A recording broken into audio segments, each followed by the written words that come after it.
sin ningún problema, o sea, no hay ningún drama. Es para los casos que no se puedan grabar por A o por B, porque Meet no nos permite grabar hoy. Entonces, para tener, pues ya está, se está grabando. Así es que bienvenidos, bienvenidos. Voy a hacer la presentación de lo que vamos a ver hoy. Realmente, como le digo, siempre es un gusto. Ahí voy a aceptar. Estoy con 3 monitores. Así es que esto siempre es. Voy a cancelar acá un ratito. Voy a compartir nuevamente la ventana. Voy a ver si es acá, acá, acá. Ahí está. Espero que se pueda ver el monitor. También voy a emitir acá. Van a escuchar únicamente ese sonidito. Un ratito, Isaac. Le estoy llamando a mi colaborador también porque no puedo abrir toda la pantalla. Pero son cosas para poder compartir todo. Con Isaac, que es mi informático de cabecera, para poder compartir toda la pantalla ya para empezar. De hecho, ya estamos, la gente se está incorporando. Tengo gente también de Ciudad del Este que hoy están incorporados. Son gente que siempre estamos compartiendo también a través del tiempo. Y hace tiempo estábamos sin conexión por A o por B, y mucho trabajo, gracias a Dios también. Y bueno, entonces ustedes ya ven mi pantalla, yo estoy viendo, yo tengo 3 pantallas acá. Si les puedo mostrar la foto mía, van a decir que lo que está haciendo. Yo tengo 3 pantallas diferentes, así es que estamos entonces en lo que es el entrenamiento a auditores externos en prevención de lavado de activos y financiamiento al terrorismo. Como les comenté, el tema iba a ser intensivo, o sea, íbamos a tener prácticamente en un día, pero realmente ahí están hablando con la licenciada de DIM, me dijo, no, pero no vamos a hacer 2 sábados, bueno, entonces hacemos en 2 sábados, pero vamos a abrir un espacio de tiempo de 2 semanas para que ustedes puedan ver, de repente preguntar, vamos a crear espacios de consulta, o sea, en el Classroom va a haber preguntas que va a llegar al correo de ustedes y pueden contestar, o sea, acá estamos, es libre, es democrática nuestra clase, dentro del marco de respeto, si se puede, ¿verdad? Dentro de lo que es nuestro tema. Pero como les digo, yo siempre estoy abierto, yo creo que desde el 100%, 80% me conoce, siempre estamos interactuando, yo no tengo ningún problema en compartir lo que yo tenga, ¿verdad? Que como les digo, nosotros vamos recogiendo a través del tiempo. Les comento rápidamente nada más para que me conozcan, la gente que todavía no pudimos interactuar. Yo tuve 32 años en el Banco Central del Paraguay y antes de eso tuve 10 años en otra institución pública. O sea, yo completé 42 años, 9 meses y el 30 de diciembre me jubilé. En ese proceso de 32 años del Banco Central fui auditor de bancos, auditor de seguros, hice auditoría del Banco Central, hice auditoría externa a la Willis de Inglaterra. Tuve varias cuestiones que hice todos los cursos gracias al Banco Central en materia de auditoría financiera y obviamente la maestría en auditoría integral, que son todas las auditorías. Y me cupo dentro del trabajo de auditor interno en el Banco Central, donde fui supervisor, hacerla 3 años consecutivos, la auditoría a las reservas monetarias del Banco Central del Paraguay. También en este proceso de tiempo que estuve como director de auditoría interna del Ministerio de Obras Públicas y Comunicaciones, que es uno de los ministerios que más presupuesto tiene en la República del Paraguay, el 10% del presupuesto total, que es 1.4 billones de dólares. También estuve como jefe de departamento en la CEPRELAT, ¿verdad? Estuve también en la CEPRELAT, estuve también como secretario general interino de la Universidad Politécnica Taiwán Paraguay, que es una universidad que ustedes conocen y ya generaron los primeros ingenieros. Ya tenemos en el Paraguay, ¿verdad? Ellos hicieron su formación, terminaron su formación en Taiwán, ahora están haciendo sus pasantías, ¿verdad? Algunos en Yacinetá, otros en Itaipú, otros en grandes empresas para poder recibirse como ingenieros, ingenieras. Entonces, todo eso. Y fui director general de MIPYMES en la municipalidad de Guarambaré. Entonces, nuestro interés siempre está ya hoy, en estos últimos 3 años y medio, en tema de prevención del lavado de activos y financiamiento al terrorismo, donde hice cursos con la FISUD, hice cursos con la Reserva Federal de Estados Unidos, y en CEPRELAT mínimo uno hace 3 o 4 cursos por día, o sea, uno se pasa haciendo cursos en CEPRELAT, ¿verdad? Hay mucha capacitación, también la posibilidad de viajar al exterior, que son cursos financiados generalmente por la Embajada de Estados Unidos de Norteamérica. Bueno, hecha esa presentación, eso soy Enrico Campo, pero vuelvo a reiterar, un compañero más para ustedes en estas 2 o 3 semanas que vamos a interactuar, en donde vamos a compartir experiencias, materiales, no sé cuántos materiales tengo, pero finalmente recolectamos información, ¿verdad? De todo lo que vamos viendo a través del tiempo. Me ocupo estar, voy por 27 años en la Universidad Nacional de Asunción, la Facultad de Ciencia Económica, donde soy profesor asistente de una materia que se llama Contabilidad Financiera, 6 bancos.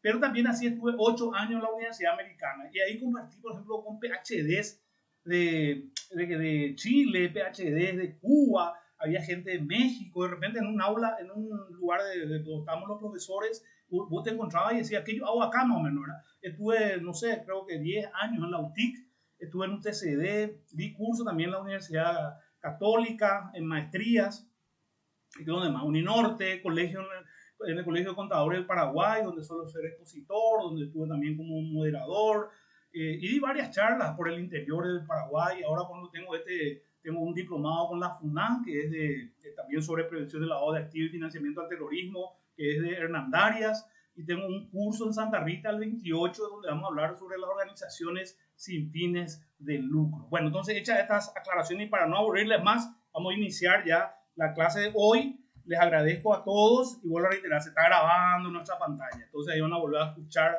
esa parte, van a adelantarme ahí donde hablo yo de mi presentación. Un ratito que nos está corriendo ahí está. Esta es la agenda de hoy, que en 90 minutos vamos a desarrollar. La idea es que ustedes puedan aprender las cosas que ya saben, entonces y si quieren consultar, pueden hacer las preguntas en el chat o de repente también a viva voz. La idea es nada más que por una organización para tratar de apagar sus audios, o sea, sus micrófonos, ¿verdad? Pero si es que necesitan hablar por no escribir, hacen a viva voz. Bueno, entonces vamos a hablar sobre introducción al sistema de control interno de prevención de lavado de activos y financiamiento al terrorismo. Al ver la publicidad de nuestro curso, me llamó el doctor Brite Balsarini, ¿verdad? El doctor Brite Balsarini es vicerrector de la Universidad Católica y me dijo, ¿cómo vas a enfocar ese curso? ¿Cómo vas a hacer tal cosa? Vamos a ver si en la próxima clase le podemos tener por lo menos unos minutos para que él nos pueda hablar. Una persona que conoce mucho también de auditoría. Nos hemos encontrado en la Universidad Americana, nos hemos encontrado en varios lugares, en las charlas generalmente. A veces cuando me llaman en el colegio y veo que está, qué sé yo, Óscar Urrué, viceministro, Brite Balsarini, vicerrector de la Católica, a veces suele estar Domínguez, que hoy está en Itaipú, y uno dice, pues bueno, ¿por qué me llevaron a mí? Y estoy hablando de otros temas, a veces hablando de seguro, y hoy últimamente ya hablando de lo que implica el tema de prevención de lavado de activos y financiamiento al terrorismo. Y me dijo el señor Antonio Brite Balsarini, vicerrector de la Católica, me dijo, ¿cómo vas a enfocar? Porque la gente parece como si fuera algo totalmente separado el tema de prevención de lavado de activos y financiamiento al terrorismo. Entonces yo le dije, sí tenemos en cuenta las normas, porque vamos a hablar sobre estándares mínimos, que es la resolución 411 del 213 de la CEPRELAT, pero obviamente el control interno en prevención de lavado de activos y financiamiento al terrorismo es un mini control dentro de ese gran control que es el control interno que tienen todas las empresas. O sea, preparamos el control interno con los controles para ver justamente aquellos cuellos de botella para el tema de prevención de lavado de activos y financiamiento al terrorismo. Los riesgos son riesgos de lavado de activos y financiamiento al terrorismo, pero como hay delitos precedentes, puede darse el caso de que exista colusión, fraude en otros aspectos y eso también puedan implicar lavado de activos. Tenemos entonces una introducción al sistema de control interno, la resolución donde habla de estándares mínimos de auditores independientes, porque siempre preguntan en base a qué yo realizo la auditoría. La auditoría en materia de prevención de lavado de activos y financiamiento al terrorismo es una auditoría de cumplimiento. O sea, el auditor interno hace un checklist, ¿sí? En el checklist va verificando los temas que están en la normativa generalmente. El auditor externo hace la misma cosa. El supervisor de CEPRELAT hace la misma cosa. Yo a mis clientes, o las personas con quien trabajo, que le hice manual, le hice algún asesoramiento, y ya sabiendo que hay posibilidad de visita de inspectores, y para que generalmente ya esté preparado, yo le digo, haceme una carpeta, un bibliorato, lomo ancho, lomo fino, un bibliorato, en fin, y les paso yo eso también va a estar en estos días, porque no sé dónde metí el papel, pero tenemos por ahí, para que él pueda preparar. ¿Y qué me pide lo primero? El organigrama. ¿Para qué? Porque en el organigrama él ve, el supervisor de CEPRELAT y el auditor también, o los auditores, en qué lugar está ubicado nuestro oficial de cumplimiento. Cumple justamente lo que estipula las normativas cuando dice un profesional independiente, un profesional de superior, personal superior, staff que depende de la máxima autoridad, y a veces o no tienen luego una estructura orgánica de cumplimiento, o directamente ese oficial de cumplimiento, el contador a veces, o el auditor, y ahí ya traslade ciertas cuestiones de buenas prácticas, que ahora se incorporó en la resolución 490. Hace poco tuve justamente con una persona muy calificada, él había observado mis trabajos de manual, que está bien, ¿verdad? Y yo hablaba de sanas prácticas, buenas prácticas, me dice, ¿qué buenas prácticas es qué? ¿Sanas prácticas es qué? Y hoy están en la resolución 490 para cierto tipo de organizaciones sin fines de lucro, porque hay 3 segmentaciones. Bueno, entonces, la resolución 411 del 2013, que habla de estándares mínimos para auditores independientes en prevención del lavado de activos y financiamiento al terrorismo, con base en la DPA 1030, ¿verdad? DPA 1030, que es buenas disposiciones justamente para auditoría. Las bases o sea, la resolución número 218 del 2020, que es el registro de auditores externos, también en forma somera lo vamos a ver.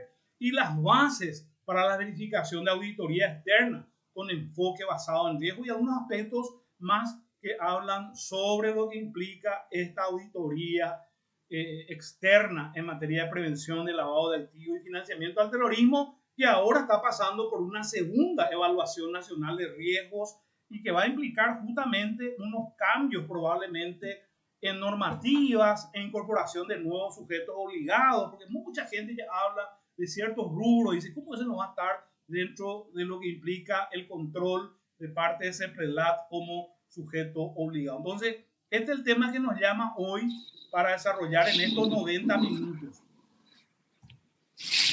Y si hablamos de una introducción al sistema de control interno en materia de prevención del lavado de activos y financiamiento al terrorismo, es importante que a qué apunta justamente y la preocupación que tiene el GAFI como un organismo internacional que está por debajo del OCDE, ¿verdad? Que es la Organización de Cooperación y Desarrollo Económico. O sea, uno de sus satélites más importantes es el GAFI. Y debajo de GAFI tenemos a organizaciones, desde el punto de vista del lavado de activos, estamos hablando de prevención del terrorismo, tenemos al Fondo Monetario Internacional, tenemos a la Organización de Naciones Unidas, tenemos al Banco Mundial, al Banco Interamericano de Desarrollo. O sea, están todas estas organizaciones que cooperan con países como los nuestros, que estamos en proceso de desarrollo, ¿verdad? Y necesitamos de la asistencia técnica y crediticia. Entonces, la preocupación hoy, básicamente ya apuntando a un tercer estadio, que es la financiación de armas de proliferación masiva. O sea, ahí apunta a partir del 2001, en el 2012 se modifican las normativas y el enfoque ya es basado en riesgo, porque es una forma de sentir ese trabajo contralor y que ya está aplicado a todos los supervisores, como yo le digo. Si yo miro en Paraguay, la Superintendencia de Bancos, Seguro, la INCOP, la Comisión Nacional de Valores, la CONAXAR, la SED, la CEPRELAT y no sé quién otro, la Contraloría, todos ya están trabajando con el enfoque basado en riesgos. Entonces, este cambio que se dio en las normativas, en los estándares, en las 40 recomendaciones de GAFI, en el 2012, obviamente el artículo 1, o sea, la recomendación 1 habla del enfoque basado en riesgos. Los países deben identificar sus riesgos en materia de lavado de activos y financiamiento del terrorismo. Y eso tiene que derramarse, entre comillas, tiene que caer efecto regadera a los diversos sujetos obligados. En Paraguay se empezó a aplicar desde el 2019, o sea, las primeras resoluciones, las 70 para bancos, la resolución 71 para aseguradoras. A partir de ahí, el 2020 fue el año más fructífero porque se modificaron todas las normativas menos aquellas de las organizaciones sin fines de lucro que se refrendó el 2022. En noviembre del 22 sale la normativa 490 y 491 de la CEPRELAT, porque fue una lucha bastante importante por parte de estas organizaciones, pero lo que más preocupa justamente es ese dinero sucio, como dice en el material. O sea, no es un dinero genuino que ellos buscan. Básicamente, en este caso, las asociaciones, personas físicas no financieras designadas para utilizarlas y hacer su operación de lavado de activos. Por eso importante, es un delito transnacional, están obviamente en todos los países del mundo. Lo último que tenemos son justamente los activos virtuales desde Europa a Colombia y de Colombia distribuyéndose tanto al norte, donde tienen obviamente algunos carteles también de la droga, y al sur para poder hacer ese tipo de actividades. Por eso también los bancos centrales, el primer banco justamente fue el BIS, el Banco de Basilea, que se opuso a estos activos virtuales porque desde el punto de vista doctrinario no tienen contrapartida, es una actividad más especulativa. Entonces, básicamente es complejo el lavado de activos, pero por eso hay todas unas estrategias en materia de prevención del lavado de activos y financiamiento al terrorismo que inicia en los 60 con normativas que apuntaban a los traficantes de estupefacientes, porque eso está en el artículo 71 de la Constitución Nacional de la República del Paraguay del año 1992, cuando dice justamente que el Estado paraguayo va a luchar contra los traficantes internacionales de estupefacientes, el TIE, y contra los lavadores de activos, porque él ha firmado convenios internacionales, tratados internacionales, justamente para la lucha contra este flagelo. Porque es importante destacar que el lavado de activos y el financiamiento al terrorismo ataca las bases de la sociedad, que es la familia. Y por el otro lado, contamina la economía. Entonces, eso también es muy importante. Entonces, por eso la importancia. ¿Cómo ellos realizan su modus operandi? Es con la colocación al sistema financiero. En la bibliografía internacional habla de penetración al sistema financiero. Ocultar. Si yo miro el Código Penal, ¿verdad? El Código Penal dice aquel que ocultare. Con esa palabra empieza, ¿verdad? Aquel que ocultare. Entonces, ocultar es lo segundo. Y tercero es lo diversificar. Entonces, acá, generalmente en los cursos, las primeras preguntas: ¿qué entendés vos por lavado de activos? ¿Qué entendés vos por lavado de dinero? La penetración al sistema financiero es el lavado de dinero. Generalmente en el sistema financiero ocurre ello. Y inclusive en las OSFL decía en la 453 el lavado de activos, pero hoy ya el lavado de dinero decía, pero hoy ya corrigieron. En la 490 dice LA, lavado de activos, porque el lavado de activos entra dentro de lo que implica diversificar. Entonces, el lavado de dinero se hace al colocar en el sistema financiero y lavado de activos al diversificar. ¿Cómo él diversifica? Diversifica justamente a través de la compra de bienes suntuosos, inmuebles, vehículos, ganados, etcétera, que ustedes ya vieron en esta operación a ultranza, todos los tipos de bienes que tienen las personas que están obviamente afectadas. Finalmente va a ser un juez, y ahí también es importante destacar. Hay 4 actores importantes en el sistema de prevención de lavado de activos y financiamiento al terrorismo. Por un lado, el sujeto obligado es el que genera los ROS.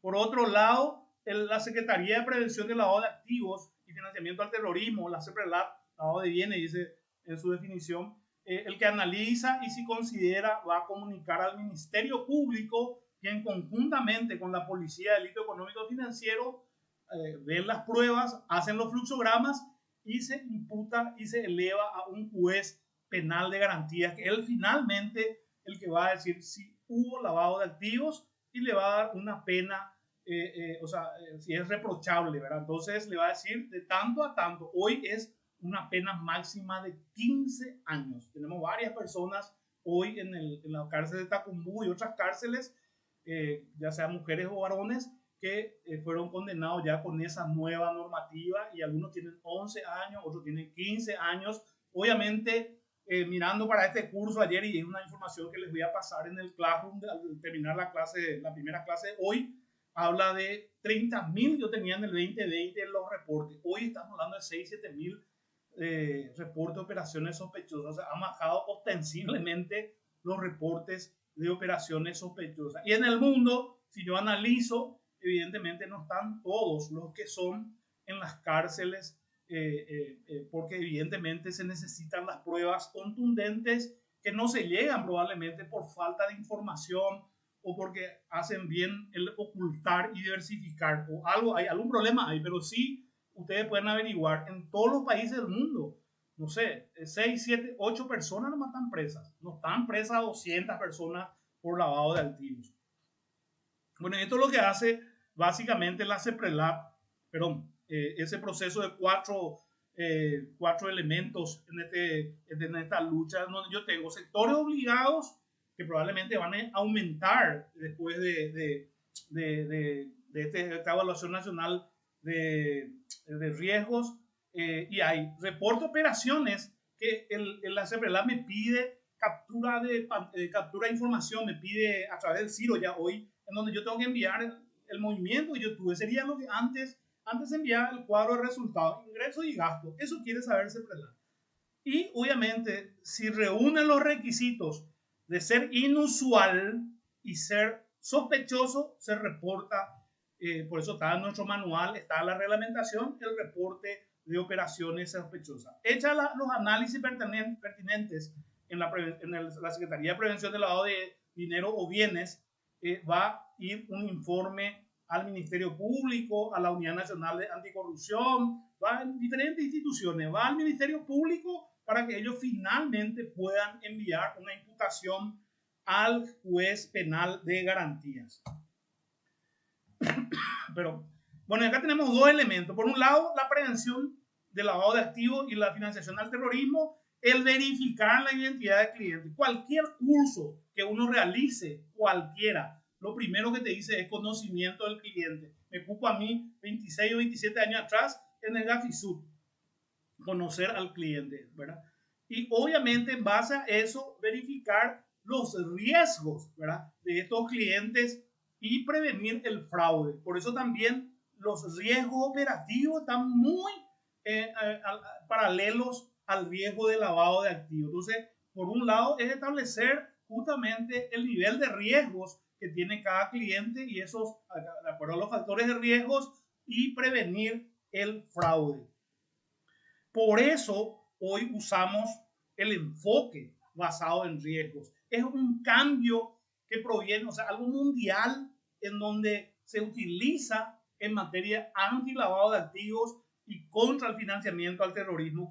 Con este enfoque basado en riesgos, lo que yo hago es dosificar mis fuerzas apuntando exclusivamente a aquellas que son más importantes. Con el enfoque basado en riesgos, lo que ustedes van a ver es que yo voy a clasificar, por eso me pide a mí en las normativas mejor, en sus respectivos manuales, hacer una autoevaluación de riesgos, identificar, valorar y monitorear los riesgos de lavado de activos y financiamiento al terrorismo. Entonces, eso me da la posibilidad de que mis sistemas sean más efectivos, porque yo voy a apuntar a aquellos riesgos altos, aquellos que son categoría 3. Entonces, a eso categoría 3 me dice cambiar la diligencia, ser mucho más exigente, va a ser ampliado o reforzado, como dice la resolución 50 del 2019, que habla de las personas expuestas políticamente. Entonces, es una parte muy importante hoy. Por eso las normativas hablan de un reglamento de tal o cual sujeto obligado. ¿Para qué cosa? Para administrar y gestionar sus riesgos de lavado de activos y de financiamiento al terrorismo. Y acá un tema que es muy importante mencionar y que va a estar ahí en la grabación, ustedes van a poder escuchar y reescuchar, donde dice los riesgos de lavado de activos es un riesgo que probablemente al ocurrir yo no voy a poder dimensionar, porque probablemente va a ser alguien en caja ¿verdad? O alguien en la parte de marketing o ventas o depósitos, el que estuvo metido directamente con algún contubernio, con algún arreglo con alguien para hacer lavado de activos. Pero eso va a afectar a toda la empresa. Los otros riesgos probablemente va a depender. Siempre va a ser reputacional, legal, y después ya voy a ver otro tipo de riesgos que se pueden dar en mi empresa. Pero el riesgo de lavado de activos y financiamiento al terrorismo es 100%. Obviamente, algo ya más que tiene que ver con lo que es la auditoría de cumplimiento, evaluar políticas, procedimientos, ellos dos son el manual, procesos del sujeto obligado y el cumplimiento general de exigencias normativas. Ese otro tema también que le voy a compartir, un material que redactamos en Ocampo y Asociados, porque salen muchas versiones en los diferentes grupos y aportamos lo nuestro por ahí si hay una contraparte. El tema de discutir de forma profesional, ¿verdad? Sin fanatismo. Yo hablo así, pero es mi forma de dar clases, no estoy ni enojado, pero en definitivas, acá un tema que quiero que quede bien en claro, y vuelvo a reiterar, te van a poder desgrabar después o ahora mismo, ahora me pueden escribir o decir, el CEPRELAT y los otros supervisores son personas de derecho público, porque son del Estado. Y los sujetos obligados, casi la mayoría, son del sector privado. Pero en materia administrativa, en derecho administrativo, y como le digo, tengo material sobre ello, es obligatorio su cumplimiento. Entonces no se puede decir, no, yo no voy a cumplir, salvo en la última resolución 490 al 2022, donde dice la propia CEPRELAT, este tipo de organizaciones sin fin de lucro, eso no van a ingresar, eso van a ser tal, y ahí ya nos vamos a lo que dice la recomendación 8. ¿Qué dice la recomendación 8? Está en ese material que les voy a pasar, en donde habla justamente de la preocupación que tiene Gafi con respecto a este tipo de organizaciones. De dos organizaciones, ahí pongo el 2, que no se ve, ahí está el 2, una está financiando actividades terroristas. Y en Ciudad del Este, ahí en la Triple Frontera, tenemos varias organizaciones ya identificadas y están en el informe sectorial de CEPRELAT. Entonces, la idea justamente es eso, porque, vuelvo a reiterar, acá es un juego de ajedrez en donde el sujeto obligado, sus movimientos y sus variantes lo tiene que analizar a través de un sistema de control interno y a través de los factores de riesgo, que es una metodología que se llama de Boltzberg. Y evidentemente algo que tiene que ver con el trabajo, ya nosotros estamos hablando ya del trabajo que tiene que ser el auditor. Por un lado, el manual, evaluar el cumplimiento del sujeto obligado con las exigencias normativas estatutarias para el programa de identificación de clientes, evaluar políticas, procedimientos, procesos de vía y licencia de clientes, si son apropiados y lo suficiente completos para obtener información sobre los clientes.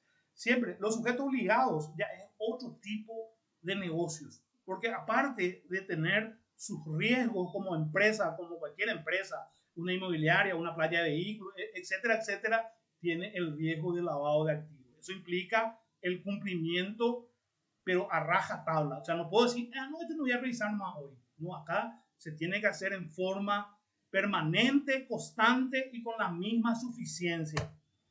Y este es un tema que también elaboramos en los campos asociados. Pasé yo a algunos profesores en el exterior y me pusieron asterisco, no asterisco, signo de interrogación, me pasó un profesor, ¿verdad? Y bueno, el tema es lo siguiente, acá hay una cuestión muy importante también.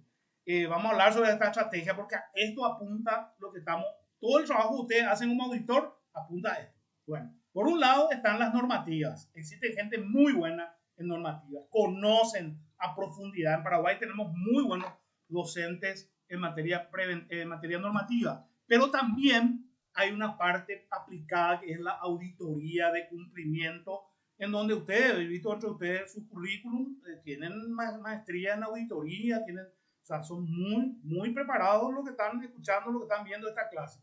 Entonces, eso también es importante. Y acá la mezcla de los dos. Entonces, ¿qué me dice la normativa? Por un lado, la trazabilidad del dinero. Lo que se quiere saber, lo que le interesa a Gafi, a Gafilab, a CEPRELAT y a cualquier órgano de control en materia de supervisión de prevención de lavado de activos y financiamiento al terrorismo, es si el dinero proviene de actividades genuinas. Eso le interesa. Para eso, dice, tengo que saber el riesgo inherente, ¿verdad? de lavado de activos. Y hay una primera etapa en donde está el riesgo inherente. Eso vamos a ver esta tarde. Vamos a ver en la planeación basada en riesgo. Después hay que hacer una autoevaluación de riesgos. Yo estoy más rápido nomás por el tema tiempo. Autoevaluación de riesgos que está en la guía general de CEPRELAT, que está en la guía general de Gafi. Por el otro lado, al identificar, yo tengo que evaluar. Y al evaluar, ya sé qué tipo de riesgo es, alto, medio o bajo. Y eso va a definir la cuarta etapa, que es la de diligencia en conocimiento del cliente. Eso me va a permitir hacerlo, o sea, usar los factores mitigantes, que son los controles, para llegar a un riesgo residual lo más bajo posible. Cuando hablamos en una escala de 3x3, que es la que utiliza en materia de prevención del lavado de activos, si utilizo la matriz porque no es obligatoria, si es 3x3 es 9. El riesgo residual tendría que ser 3, 2, 1. Eso sería lo ideal, ¿sí? Y esa forma vamos a ver también seguramente en estas 3 semanas, para la gente que le interesa, cómo se puede determinar esa identificación de riesgo, usando planillas para llegar a una matriz o usando otros sistemas, también les puedo mostrar. Pero está fuera de los otros contenidos, otras cosas. Entonces, el riesgo residual. ¿Cómo yo me doy cuenta en una empresa si no tiene control? Generalmente el riesgo inherente es igual al riesgo residual. El caso de casi, yo creo que fácil, 80% de nuestras empresas tienen este problema, que no tienen esa identificación de riesgos, no hay factores mitigantes. Entonces el riesgo residual es 9 igual a 9. ¿Sí? Lo ideal es 9 es mi riesgo inherente, que es frecuencia por impacto o severidad, y el riesgo inherente tiene que ser 3, 2, 1, porque implica que hubo un control de parte de ese riesgo inherente. Bueno, eso no se da generalmente. Entonces, este es un tema que también me gustaría que miren y, bueno, en base a eso hacer sus críticas, conclusiones. Ahora, ¿para qué yo tengo el control interno? Y básicamente dice, está diseñado para promover una seguridad razonable acerca de los objetivos operacionales de reporte y de cumplimiento de la entidad. Cumple una actividad ese control interno. Hablamos nosotros siempre también. Existen 4 filtros en toda empresa. El control interno, que son las sanas prácticas que se dan en el tema de segregación de funciones, control de proposición, etcétera. Están las políticas y procedimientos, está la auditoría interna y está la auditoría externa. Los sujetos obligados tienen un quinto elemento, que es la supervisión de CEPRELAT o de algún supervisor natural. Y obviamente hay riesgos, siempre hay riesgos, y los riesgos tuvieron siempre. Lo que ocurre nada más es que hoy, como una estrategia, evidentemente tratamos de identificar, darle un valor para saber también qué tipo de diligencia lo vamos a realizar en base a ese cliente. Y eso obviamente puede tener un impacto negativo en el cumplimiento de objetivos estratégicos. Por eso también la alta gerencia tiene que ponerse las pilas y dar la máxima cooperación para de esa manera también las organizaciones puedan ser más previsibles en el manejo, en la administración y en la gestión de sus riesgos de lavado de activos. Por eso dice, un sistema de control interno puede ayudar a aumentar el nivel de percepción del riesgo de la empresa interno y externo. Por eso es importante el tema de la identificación de los riesgos inherentes. Por más que sabemos, eso hay que plasmar en un documento. Hoy yo creo que en materia de prevención de lavado de activos tenemos que actuar con esa planilla del peor escenario. O sea, acá yo tengo que pensar que por ahí, si existiera alguna probabilidad de riesgo de lavado de activos, yo tengo que tener la documentación de que hice los procesos de acuerdo a lo que dice los estándares, las normativas, para en un momento determinado eso me pueda servir como evidencia, porque pueden existir evidentemente malas decisiones, fallas humanas, errores, o también, como dice acá, colusión, y obviamente todo eso tiene que entrar dentro de las probabilidades para tratar de manejar, administrar esos riesgos al cual se enfrenta la empresa. Y en materia ya de los estándares, hay unas declaraciones que toma obviamente en este caso el Consejo de Contadores Profesionales de la República del Paraguay, en base obviamente a estas DPA, que son declaraciones en materia de lo que es la auditoría aplicado al sistema de prevención de lavado de activos y financiamiento al terrorismo, con respecto a la ley 1015/97 y sus dos modificatorias. La idea es tener procedimientos adicionales, pero básicamente controles internos apuntando siempre a la prevención del lavado de dinero o bienes y al financiamiento del terrorismo. Decíamos nosotros al principio, en un caso X determinado, básicamente hoy yo puedo estar apuntando a un 50-50. 50 es gestión de empresa y 50 es en materia de cumplimiento para la prevención del lavado de activos y financiamiento del terrorismo para aquellas empresas que son sujetos obligados. Entonces, es muy importante y yo creo que eso va creciendo lo que es el grado de cumplimiento, porque es preocupante hoy. Ya ustedes vieron, hay ciudades que están manejadas, Rosario, Argentina, ahí son manejados por los narcotraficantes, ciudades enteras en Colombia, donde se le mató a nuestro fiscal, ¿verdad? Manejado por la mafia y que está ligado a los lavadores de activos. En Sinaloa, México, el capo mafioso lavador de activos es el que designa al comisario que está de acuerdo con él. Si no, o se le hace desaparecer, y ustedes ya saben cómo ellos le hacen desaparecer, o directamente empiezan a crear inconvenientes porque tienen ellos básicamente el poder de fuego, ¿verdad? Y ellos ya han penetrado en toda la sociedad, así como acá en Paraguay, en el poder ejecutivo, en el poder legislativo, en el poder judicial, en todos los estamentos ellos tienen gente, porque tienen esa posibilidad de comprar, ¿verdad? Porque tienen mucha, evidentemente, producto del negocio de ellos, tienen mucha liquidez y no tienen ningún tipo de restricción. Bueno, hay una DPA, obviamente revisada, que es del 2019, que es lo que básicamente aprobado por esta Junta Directiva del Consejo de Contadores Públicos del Paraguay en mayo de 2013, ¿verdad? Ni la DPA 1030 revisada, programa de trabajo para auditores sobre la existencia y funcionamiento del control interno de sujetos obligados a informar en materia de prevención del lavado de activos y financiamiento del terrorismo, aprobada por la Junta Directiva del Consejo de Contadores Públicos del Paraguay en mayo del 2015. La adecuada y oportuna realización de estos procedimientos adicionales, ¿verdad?, por parte del auditor externo independiente es de vital importancia a los efectos de lograr el alcance y la calidad mínima en los trabajos de revisión requeridos por la autoridad regulatoria. Y acá un paréntesis, se está grabando. He visto muchos trabajos de colegas. Obviamente eso a mí no me compete porque tampoco me va a gustar que ustedes mañana le digan que pucha, ese profesor Ocampo hizo también auditoría, pero he visto varios trabajos y a veces no se llega al nivel que realmente, por el profesional, nada más por el profesional. Y evidentemente acá un tema, tanto el oficial de cumplimiento como el auditor externo son brazos largos de la CEPRELAC. Por eso el informe del oficial de cumplimiento va a la CEPRELAC y el informe del auditor externo va a la CEPRELAC. O sea, ellos tienen lo que se llama el Big Data hoy. Ellos tienen un sistema que recoge todas las informaciones para procesar e incluir en una matriz. Todos los sujetos obligados ya tienen una matriz. Los que están en rojo son los que primero en ser visitados. Luego están los amarillos y los verdes que hacen control de acuerdo justamente a ciertos parámetros y si hace falta se incorpora también al plan de visitas. Pero entonces es muy importante la calidad del trabajo que requiera lo mínimo indispensable por la seguridad de los auditores. Tenemos casos de auditores que probablemente van a ser llamados por la justicia.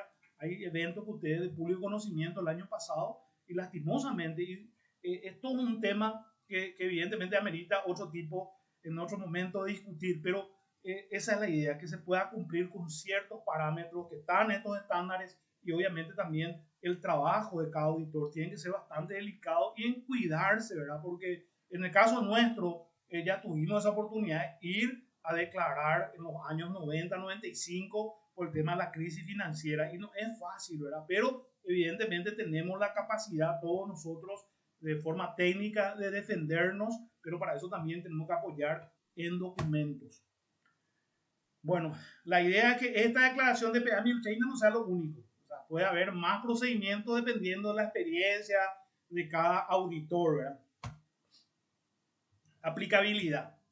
Este programa de trabajo diseñó, ¿verdad? En base a esta DPA 1030 a los efectos en forma general y habla de mejores prácticas, de sanas prácticas y los riesgos inherentes en cada etapa, porque El auditor tiene que planificar, eso están en las normas internacionales de auditoría, tiene que planificar, tiene que conocer el negocio, ¿sí? Después tiene que ver los riesgos de ese negocio para empezar a iniciar lo que son los programas de trabajo, ya los papeles de trabajo, hasta llegar al informe y dictamen, ¿verdad? Entonces, en este caso, las mejores prácticas y los riesgos inherentes en cada etapa y las normas específicas que son dictadas por la CEPRELAT para cada categoría de sujeto obligado. Evidentemente, todos los sujetos obligados tienen estos inconvenientes de que son proclives al lavado de activos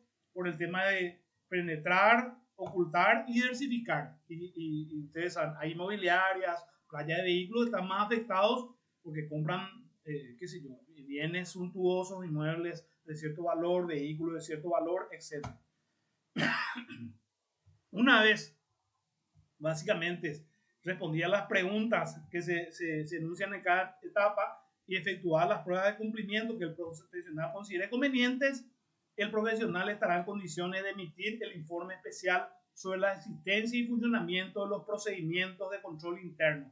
Tenemos unos cuestionarios que vamos a desarrollar en otra clase ya, pero ahí están, yo puedo evaluar. Y ese cuestionario está formulado, que van a recibir por el Classroom. Y yo hago las preguntas, esas preguntas yo puedo cambiar también, ¿verdad? Y hago las preguntas y dependiendo de la cantidad de respuestas positivas, ahí tiene tal, si por ejemplo, 1000 puntos tienen ese cuestionario. Si él llega a menos de 500, evidentemente es un control irregular. O sea, hay muchos puntos que no son buenos, no hay tantas fortalezas en esa empresa. Ahora, a partir de 700 para arriba, implica un buen sistema de control interno en materia de prevención de lavado de activos y financiamiento al terrorismo. Entonces, yo me puedo apoyar en esta DPA, planificar mi trabajo, pero a partir de ahí yo puedo ir viendo, de acuerdo a mi experiencia y el cumplimiento que pueda tener estos sujetos obligados en materia de las normativas que son emanadas por la CEPRELAT en materia de lavado de dinero, lavado de activos y financiamiento al terrorismo. Y así tenemos ya ingresando en materia de lo que son la DPA 1030, cuando hablamos sobre el primer anexo, que es un describir todos los, acá ustedes van a ver, 3 anexos, o sea, hay 5 anexos, en 3 anexos, diré, inclusive en el anexo quinto, 4 anexos, es normativa. En este caso, se tomó de base la primera resolución basada en riesgo, que es la 70 del 2019, una resolución que saca la CEPRELAT y que está destinado al sistema financiero, específicamente bancos y financieras. Entonces, están todos los artículos, van a ir, creo que son, no sé si estoy equivocado, pero 42 artículos, y ahí al lado la descripción de políticas, procedimientos, mecanismos de control que fueron adoptados por la entidad. También los factores de riesgos. Acá un tema muy importante que creo que pasé. Voy a ver si está acá. Este tema es muy importante porque esto hace al trabajo del auditor. En todas las reglamentaciones de los sujetos obligados hay 2 puntos importantes que cumplir y que se tiene que verificar. O sea, lo tiene que cumplir la empresa, el sujeto obligado, lo tiene que ayudar el oficial de cumplimiento, lo tiene que controlar auditores internos, auditores externos y la CEPRELAT. O sea, pasa por, en teoría, por 5 filtros estos 2 conceptos que están en la DPA, pero vienen de la reglamentación 70 y todas las reglamentaciones van a ver estos 2 puntos. El primer punto es el componente de cumplimiento. Se encuentra compuesto por políticas, procedimientos, que son el manual de prevención de lavado de activos y financiamiento al terrorismo, y controles determinados por los sujetos obligados, de acuerdo a lo establecido en la presente ley, en la ley, el presente reglamento y demás disposiciones normativas que rigen la materia.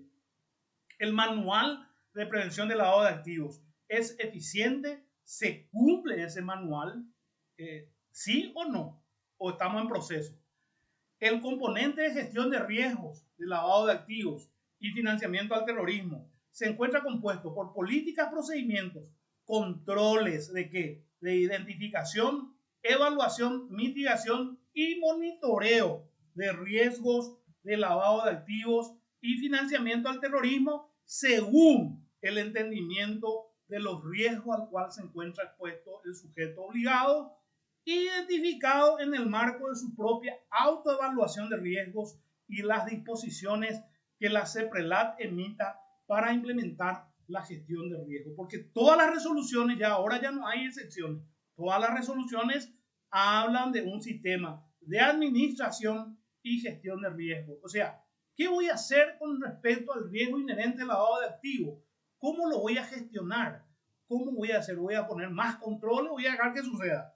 En muchas empresas está ese tema de trasladar, de transferir, mitigar o de acuerdo al apetito de riesgo. Pero acá yo no puedo hacer eso, porque si yo dejo que ocurra el lavado de activos, mi empresa desaparece y probablemente yo me voy a la cárcel. Entonces, el tema son dos cuestiones que son lo que tenemos que cumplir como auditores. Por un lado, conocer ese manual y su aplicación. Por el otro lado, la gestión de riesgos, y que la gestión de riesgo empieza por la autoevaluación, por la identificación, por la valoración, por la mitigación y el monitoreo. Entonces, por un lado, todo auditor hoy tiene que conocer el manual.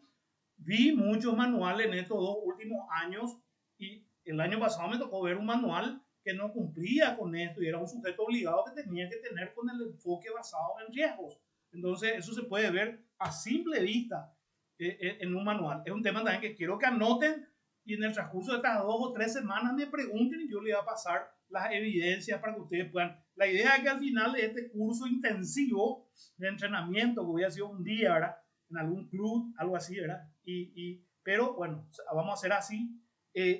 Básicamente implica cómo realizar lo que dice y lo que pide acá. Por un lado, verificar la eficacia de ese manual y por el otro lado, cómo él identificó el riesgo, porque hay varias formas que también tengo para apoyarle a ustedes con material en estas 2 o 3 semanas para el que quiera. Para el que pregunte, va a estar ahí en el Classroom para él. Yo le puedo enviar a cada uno o puedo enviar en el Classroom. Entonces, estas 2 cosas son vitales, que están en la DPA 1030, en los anexos, en este caso, no está en la 1030, sino en su anexo, pero está en las normativas, en todas las normativas. Todas están en el artículo. Primero viene artículo 1 alcance, artículo 2 ya viene esto, y artículo 3 viene esto, que es factores de riesgos de lavado de activos y financiamiento al terrorismo.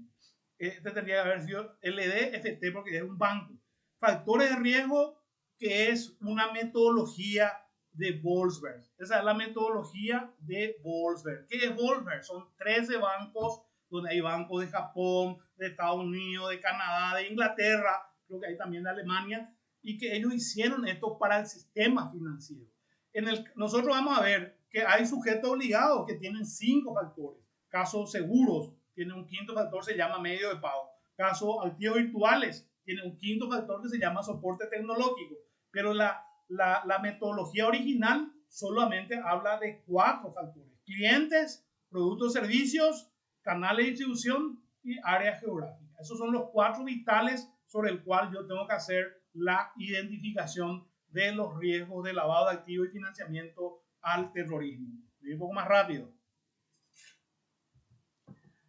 Las responsabilidades del directorio. Esto tiene más artículos, pero si vamos a ver los 40 artículos, vamos a estar hasta las 12 la 1. Pero básicamente en los 3 capítulos que tiene esta DPA con sus 5 anexos, habla de los 42 artículos. De los 42 artículos o de los 25 artículos, dependiendo del tipo de sujeto obligado. Y habla de responsabilidad del directorio y el órgano de dirección no asimilado de todo sujeto obligado, ¿verdad? En este caso, un banco tiene un directorio, pero puede ser una empresa unipersonal que va a tener el propietario. Pero básicamente hay una similitud en cuanto a las responsabilidades, ¿verdad? Habla del oficial de cumplimiento. En este caso dice la pregunta muchas veces de parte de los alumnos, que es tal o cual sujeto obligado, que son las preguntas reiterativas, pero no hay problema, vamos a contestar sin ningún drama. Acá dice, para el tema resolución 70, bancos, el oficial de cumplimiento debe tener un vínculo laboral directo, a tiempo completo, y exclusivo con el sujeto obligado, a excepción del ejercicio de la docencia. Esto se redactó porque después otras resoluciones a veces ya no transcribían probablemente, pero se trataba, hay casos donde aclara, por ejemplo, donde dice, si es una empresa unipersonal, puede ser el propietario, porque hay 3 tipos de oficiales de cumplimiento. El oficial de cumplimiento al que hace referencia a este artículo, como referencia, como ejemplo, en donde yo tengo dedicación exclusiva, personal superior, debo de depender exclusivamente de la máxima autoridad. Y eso tiene que reflejarse en la estructura orgánica. Y por el otro lado, puede haber un oficial de cumplimiento corporativo, cuando hay o sea, son un grupo económico, y bueno, yo soy presidente en la empresa A, soy vicepresidente en la empresa B, y en la empresa C soy, no sé, gerente. Y así sucesivamente va rotando. O sea, el oficial de cumplimiento va a reportar prácticamente a las mismas personas, entonces él puede ser corporativo. Y el tercer nivel de oficial de cumplimiento es aquel oficial de cumplimiento en empresas de pequeña estructura o de nula estructura orgánica, en donde el propietario puede ser oficial de cumplimiento. ¿Sí? Vamos a ir. ¿Cuáles son las inhabilidades? Y acá tengo el anexo 2, evidencia y conclusiones. Ese es un tema que vamos a ver en este momento también, aprovechando, en donde me habla del sistema de prevención. Y hablamos de esos 2 puntos, ¿se acuerdan que ya leímos en su momento?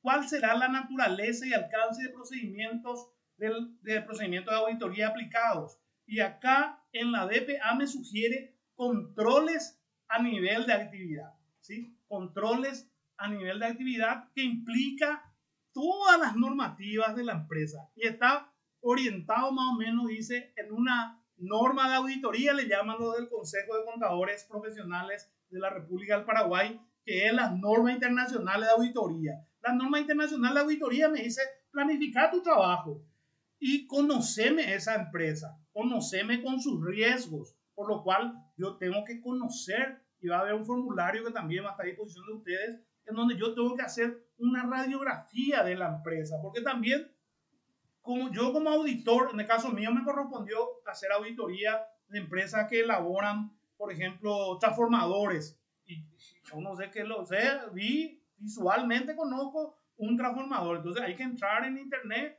o lo que me dice las normas es, bueno, contratar a un especialista que te asesore sobre el tema de lo que son los transformadores, pero como yo no voy a hacer ni no voy a firmar nada, sí verificar otras cuestiones puedo realmente, pero tengo que conocer la empresa, sus actividades, los productos, etc.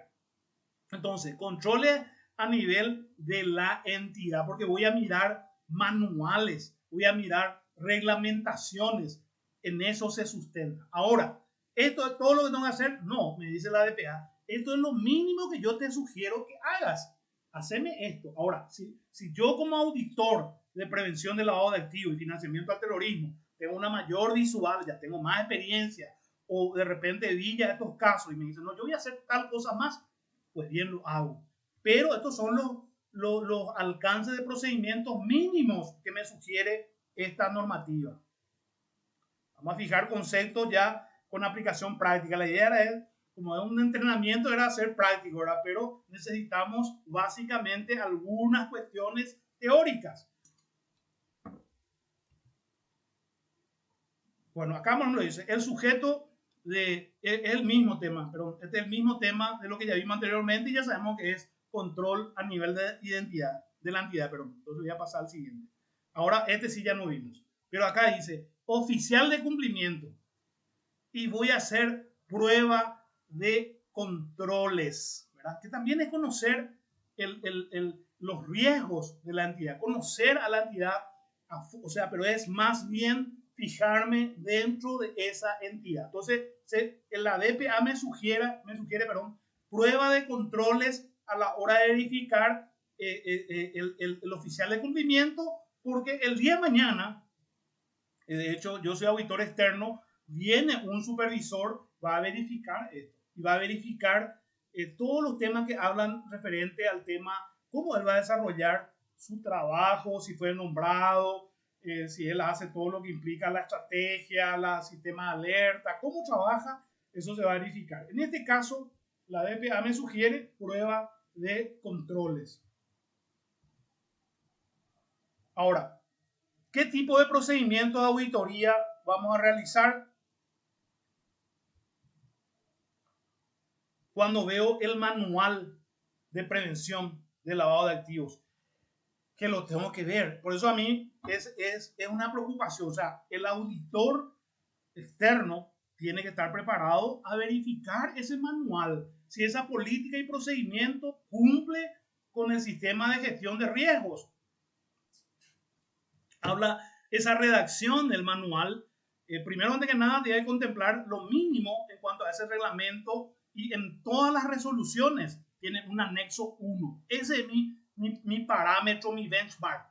Si yo hago un manual, lo primero que yo voy a hacer, cuando a mí me pasan alumnos que son profesionales muy preparados de diferentes ciudades, lo que yo hago es verifico a través del manual, del anexo 1, para ver si tiene todos los ítems que dice ese anexo 1 como mínimo. A partir de ahí voy a entrar ya en la redacción y en el contenido en sí. Entonces, verificar eso, la redacción, obviamente todo eso. ¿Qué tipo de procedimientos voy a realizar? O sea, esto es como para hacer un trabajo de tarea para ustedes, para que puedan completar qué tipo de procedimientos al artículo 11 de una normativa. Este artículo 11 es de un material que van a recibir en Excel, que es, creo que es de inmobiliaria, o sea, la resolución 201. ¿Qué tipo de naturaleza y alcance de los procedimientos de auditoría voy a utilizar? Vamos a hablar después. En el caso de calificación de riesgo, artículo 28 de la resolución 201. Lo anterior era la resolución 70-2019. Esto que estamos viendo involucra ya a la resolución 201 del 2020, que habla de inmobiliaria. Cuando hablamos de calificación de riesgos, ¿sí? Hay criterios que yo voy a realizar en base a la evaluación nacional de riesgos, en base a la metodología de Boulders. Puedo usar las tipologías, etcétera, etcétera, para calificar los riesgos de lavado de activos. Entonces, en base a esta calificación de riesgo, riesgo de lavado de activos y financiamiento al terrorismo, artículo 28 de la 201-2020, ¿cuál sería el naturaleza y alcance del procedimiento de auditoría? Sería también en materia de lo que es calificación de riesgo, ya son cuestiones matemáticas. Entonces ya más o menos puedo saber, hay pruebas a nivel de control a nivel de la entidad, o una prueba de control, o de repente puede hacer ya TI, ¿verdad? Que sería la parte tecnológica e informática, ¿verdad? También puede ser, o sea, yo puedo ya ver algún auditor informático, no impositivo, que pueda revisarnos esos cálculos que hacen para ver cómo hizo para poder calificar los riesgos de lavado de activos. O sea, la naturaleza obviamente está en función de lo que voy a hacer, lo que voy a ver. Artículo 33, el ROS, registro de operaciones sospechosas. También es toda una técnica en materia de lo que es. Primero, yo tengo que determinar lo inusual. Y lo inusual me va a ayudar la tecnología probablemente para determinar si hay un sistema de alerta, que es la matriz transaccional, que también tenemos ejemplos para mostrarles.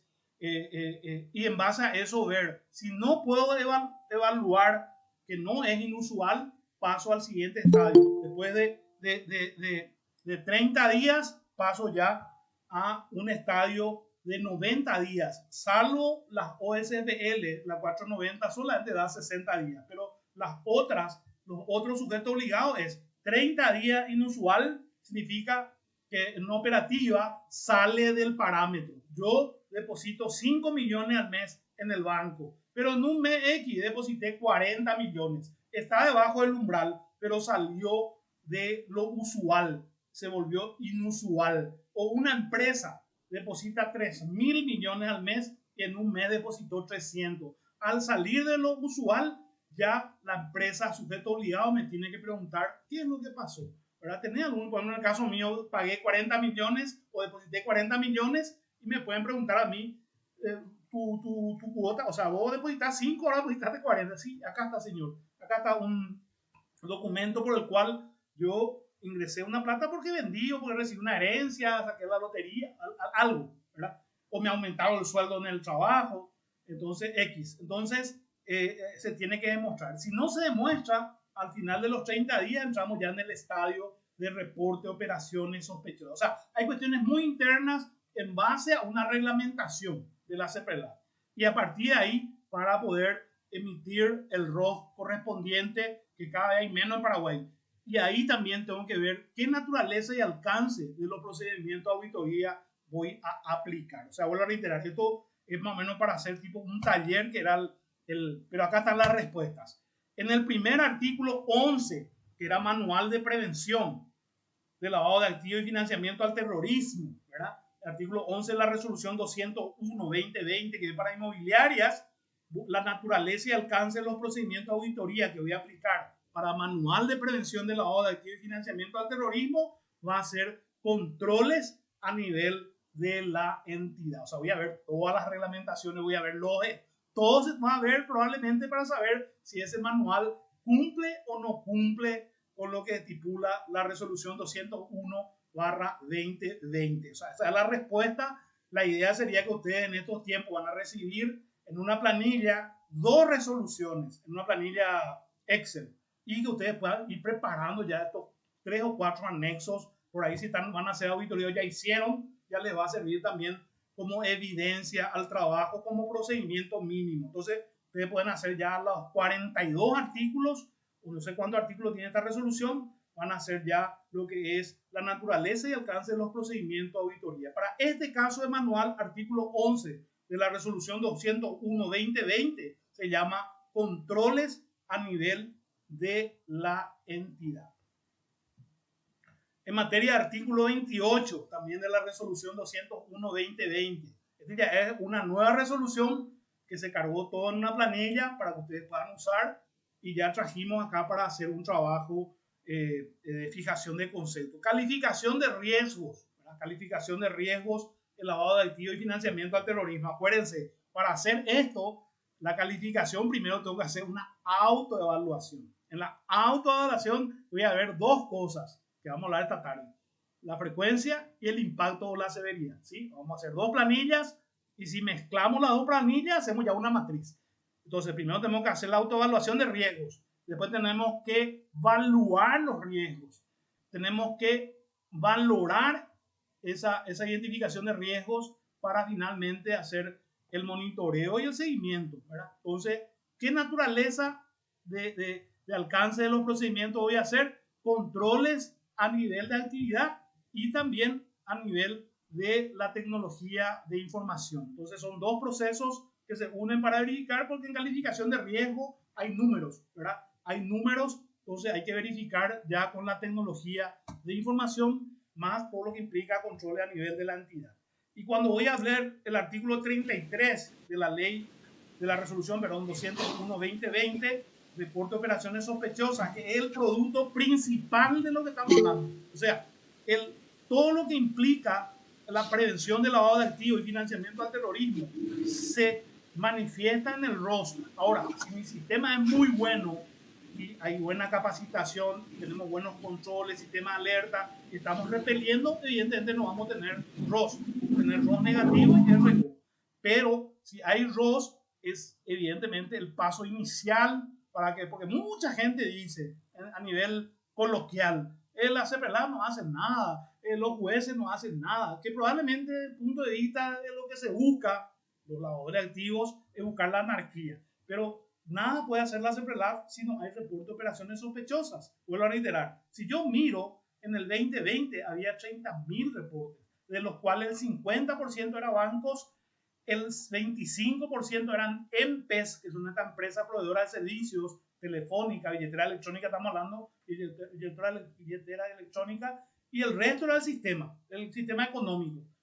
Hoy yo creo que en el informe de gestión que le iba a pasar del 2022, en 6 meses hubo 6.000 reportes nada más, de los cuales siempre el banco son la mayoría de esos reportes. Le voy a pasar también en el Classroom para que vean el reporte hasta junio del 2022. No hay muchos reportes. Entonces, para este procedimiento, o sea, este artículo 33 del reporte de operaciones sospechosas, voy a hacer una prueba de controles al interior de mi empresa, cómo estoy funcionando con todas estas variables que hablamos de sistema de alerta. Hay sistema de alerta, se actualiza ese sistema de alerta, tenemos todo el procedimiento para lo inusual, tenemos todo el procedimiento para lo sospechoso, porque la parte del reporte de operación sospechoso implica que ya se agotó el tiempo de lo inusual, que es 30 días, que yo ya tengo que tener evidencias para enviar el reporte anónimo encriptado a la CEPRELAT para que empiece el análisis, porque eso va a una dirección de análisis que verifica con la Big Data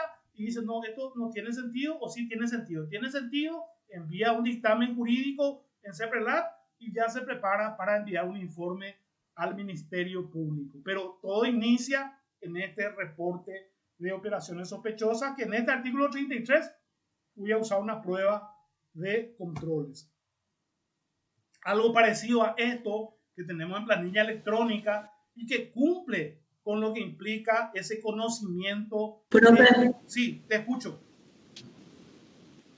profe, para que no siga más, hay una parte de mi duda. La calificación del riesgo que usted mencionó recién. Sí. Hablo de dos tipos de clasificación, por la frecuencia y el impacto sobre esa parte de lo que no entendí. El impacto es Esto vamos a explicar de acuerdo a lo que Edith. Es cómo afecta por ejemplo, una persona que deposita demasiado mucho, el impacto que eso afecta sería, o cómo sería el impacto sobre que esa parte es lo que no entendí bien. Muy bueno. Fue muy rápido para mí. A explicar esta tarde, yo ya te voy a dar un adelanto.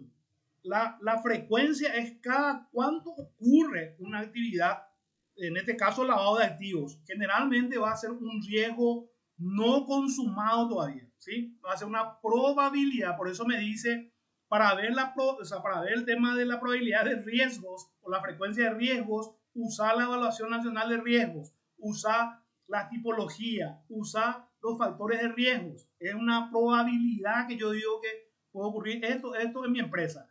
Y el impacto o la severidad es cómo le afecta a la empresa. Ejemplo, me llamó un cliente hace poco, no sé si de dónde, pues se estaba haciendo acá de Asunción de Paraguay, Gran Asunción. Se estaba vendiendo un vehículo de $50,000 y me llama él, porque también hizo clase y hizo conmigo.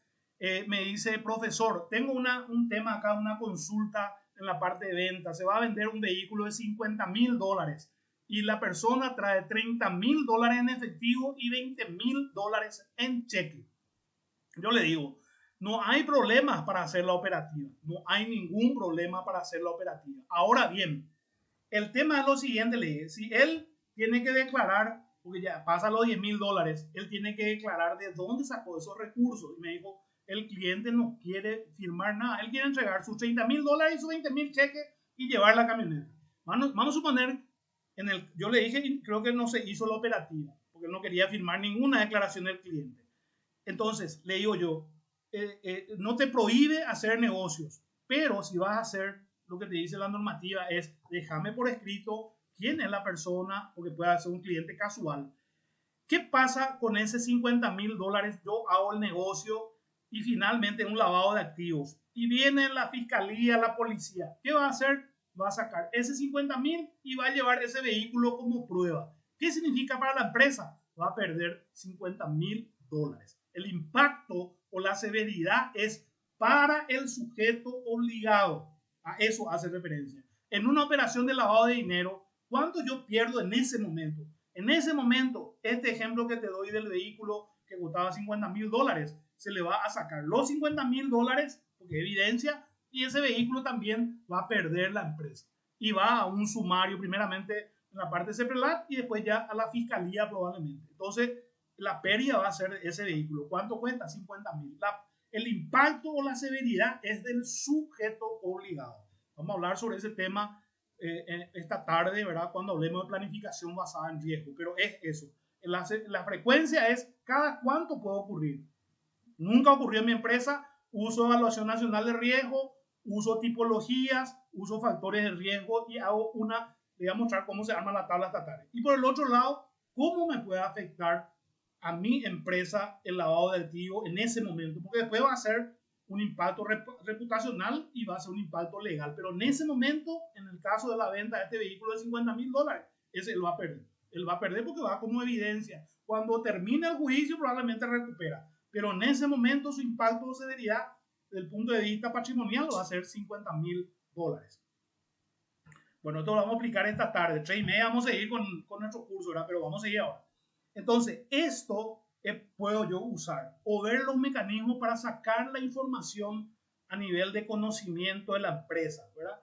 Esto bueno, es más largo, inclusive habla de riesgos del entorno, la actividad productiva, el desempeño. Puedo incorporar ya, si él básicamente ya estuvo, yo voy a ser auditor de esa empresa, a ver si tiene todos los documentos que pide estas últimas leyes antilavado en materia de estructura jurídica, en materia de todo lo que implica si ya las acciones son todas nominativas, por lo menos el 90%, cómo está en la parte impositiva, porque vemos primeramente perfil del contribuyente en nosotros en CEPRELAT, eso veíamos, ventas brutas y perfil. Hoy ya no ven eso, ven directamente la matriz en base a todas las informaciones y obviamente la SED ya le está informando también, porque así pues en materia de CIRO y en materia de reporte de operaciones, yo anualmente yo reporto cuánto vendí, quiénes son mis clientes y me pide ya geográficamente. El 40% de mis clientes de Gran Asunción y después el 60% se distribuyen en ciudades del interior que son polo de desarrollo, Ciudad del Este, Pero Juan, Encarnación, qué sé yo, ¿verdad? Entonces ellos ya saben cuánto volumen yo tuve operación. Pero después la C me dice, no, él informó tanto y ahí ya empiezan las diferencias. Entonces eso implica que probablemente a ese sujeto obligado se le va a visitar cuando hay inconsistencias, porque es importante destacarle, hoy en una mesa se reúnen todos los supervisores. ¿Quién encabeza? La CEPRELAT. Ahí está el Banco Central, está la Superintendencia de Bancos, Superintendencia de Seguros, la INCOP, la CONAXAR, están todos, la SED. Entonces entre ellos es fácil comunicarse y recibir información porque es a los efectos de supervisión, no es más rápido. Bueno, y así tenemos factores de riesgo, dice control a nivel de entidad, que ya vimos. También puede haber control a nivel de entidad más prueba de control, o sea, es ver todo el espectro de normativas más lo específico de la empresa, ¿sí? También el tema oficial de cumplimiento, que ya vimos, acá habla del corporativo, porque evidentemente este banco puede tener un grupo financiero, entonces habla de pruebas de control. No podemos apoyar, esto vamos a ver en una clase, como 13 o 14 formularios que son formulados, vamos a hacer ejercicios en donde yo tengo cuestionarios para el sistema de prevención del lavado de activos. Inclusive esto se utiliza también para llegar al riesgo residual. Eso le vamos a mostrar, pero eso vamos a mostrar en nuestras clases vía Classroom. Por eso necesito que todos tengan Gmail, porque vamos a hacer clases también, cosas que no están en el temario nuestro, pero que les va a servir también a ustedes como auditores. Entonces, hay cuestionarios para evaluar cómo está el control interno, porque si acá todo es no en proceso, hay problemas. Eso implica que no hay un nivel de confianza elevado sobre ese sistema de control y probablemente eso también implica que pueda haber un riesgo residual elevado. Y vamos a ver con ejercicio eso en su momento. Bueno, así también tengo, dice comité de prevención. Esto tiene aquellos que tienen gobierno corporativo o comité de cumplimiento. Generalmente los bancos, las aseguradoras, las cooperativas, ¿verdad? Entonces para ello vamos a hacer control a nivel de entidad más pruebas de control. Caso de calificación de riesgo que ya vimos en el ejemplo, usamos control a nivel de actividad más evidentemente un cuestionario general en materia de lo que es la tecnología de información. Autoevaluación de riesgos, que es básicamente tratar de implementar, porque eso es muy importante. Todas las empresas tienen que tener un informe metodológico de cómo él llegó a autoevaluar sus riesgos, identificar los riesgos inherentes al lavado de activos y financiamiento al terrorismo, cómo él le dio el valor, cuál es la herramienta que él usó, que también le vamos a mostrar en las clases asincrónicas. Estas son clases sincrónicas de 9:30 a 11, de 15:30 a 17, en 2 sábados, pero vamos a dar en estas semanas clases asincrónicas sobre lo que está hablando acá para que podamos tener un mejor entendimiento y decir, no, control a nivel de entidad más prueba de control, pues esto hay que hacer tal cosa también. Entonces yo quiero que ustedes mejoren a la propia DPA 1030. La DPA 1030 es un mínimo, un mínimo. Ustedes pueden agregar más. Bueno, y acá explica, ellos utilizan, cuando ellos utilizan, estoy haciendo referencia ¿cómo se llama? Al Consejo de Contadores Públicos del Paraguay. Yo dije profesional. Bueno, yo estoy en el Colegio de Contadores, Consejo de Contadores Públicos del Paraguay. Él habla de la NIA 315, en este caso habla de la NIA.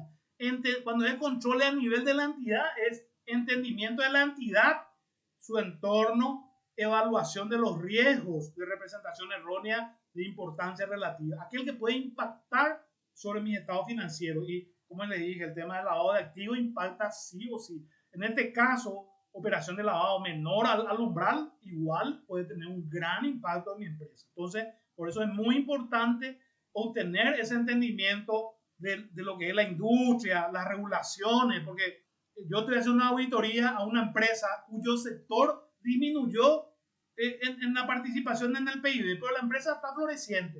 Entonces, por eso tengo que conocer la industria, las regulaciones, los riesgos externos que involucran estas transacciones y que por ahí pueda haber algún tipo de inconvenientes y afectan a la entidad. También hay que tener un entendimiento del marco de control interno establecido, obviamente, por la entidad para mitigar los riesgos relacionados a la prevención, al lavado de activos, financiamiento del terrorismo, de modo tal a definir los riesgos de auditoría, ¿verdad? ¿Se acuerdan de esos riesgos de auditoría que hablan justamente de ese riesgo inherente, también del riesgo de detección, ¿verdad? Todo tiene que ver mucho con la experiencia que pueda uno tener como auditor. Por eso siempre el tema de la auditoría es una cuestión más de experiencia. Por eso siempre decía, la auditoría es 30% teoría y 70% práctica. Los riesgos inherentes, riesgo de control y riesgo de detección que tiene todo auditor, ¿verdad? El enfoque del trabajo debe cubrir, obviamente, el ambiente de control, ¿verdad? Que obviamente hace referencia, el ambiente de control es todo, porque habla de diversos aspectos, integridad, valores éticos, compromiso con la competencia, filosofía, estilo operativo, alta gerencia, estructura organizacional, que es muy importante, asignación de autoridad, responsabilidades, política y procedimientos de recursos humanos, segregación de funciones, incompatibilidades, información y comunicación, monitoreo de los controles sobre ese sistema de control de lavado de dinero, monitoreo sobre la marcha, evaluaciones separadas, reportes, etc. O sea, hablamos entonces en este caso de que esto es una cuestión, hoy las empresas, los sistemas de prevención trabajan mucho sobre la integridad, trabajan mucho sobre la ética, trabajan mucho sobre cuestiones que tienen que ver la motivación y obviamente el sistema de incentivo para la gente, porque si hay gente que están desmotivadas, ese es un problema también para cualquier empresa y máximo para los sujetos obligados.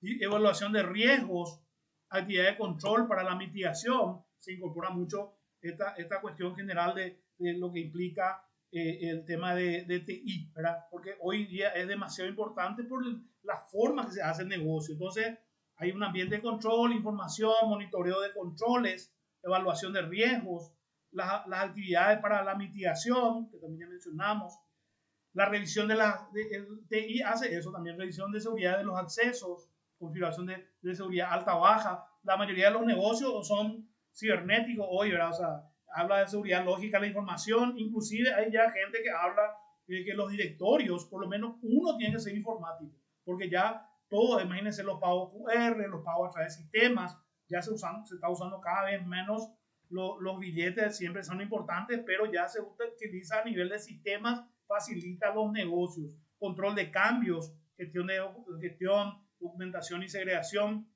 centro de datos y operaciones en red. O sea, todo lo que implica evidentemente la tecnología.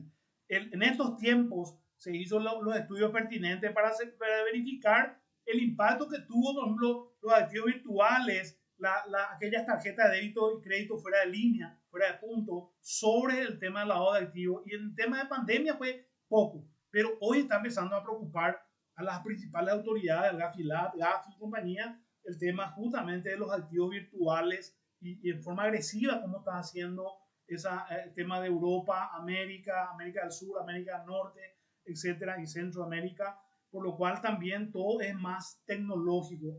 Por eso es importante el tema de lo que implica la tecnología, los soportes tecnológicos, y mismo en la propia CEPRELAT hace hincapié, si yo puedo mirar en las diferentes normativas, el soporte tecnológico, que cada vez más la empresa tiene que apoyarse en los soportes tecnológicos. La prueba de controles requiere que el auditor desempeñe, prueba de los controles cuando la evaluación del riesgo por el auditor incluya una expectativa de la efectiva operatividad de los controles para determinar la naturaleza, oportunidad y alcances de la prueba de control. Es necesario considerar la norma de auditoría 330, procedimiento de auditoría en respuesta de los riesgos evaluados, que son emitidos por el Consejo de Contadores Públicos del Paraguay. Estas pruebas incluyen controles manuales, controles automáticos y o procedimientos adicionales, chequeo de cumplimiento de los requerimientos puntuales establecidos en las normativas vigentes y aplicables al sistema de prevención del lavado de activos y financiamiento del terrorismo. Son las pruebas que hace mención la DPA y que es nuestra tarea hacerlos en lo que yo le voy a compartir con ustedes en planilla electrónica. En el anexo 3 está el alcance de los procedimientos de revisión de parte del auditor.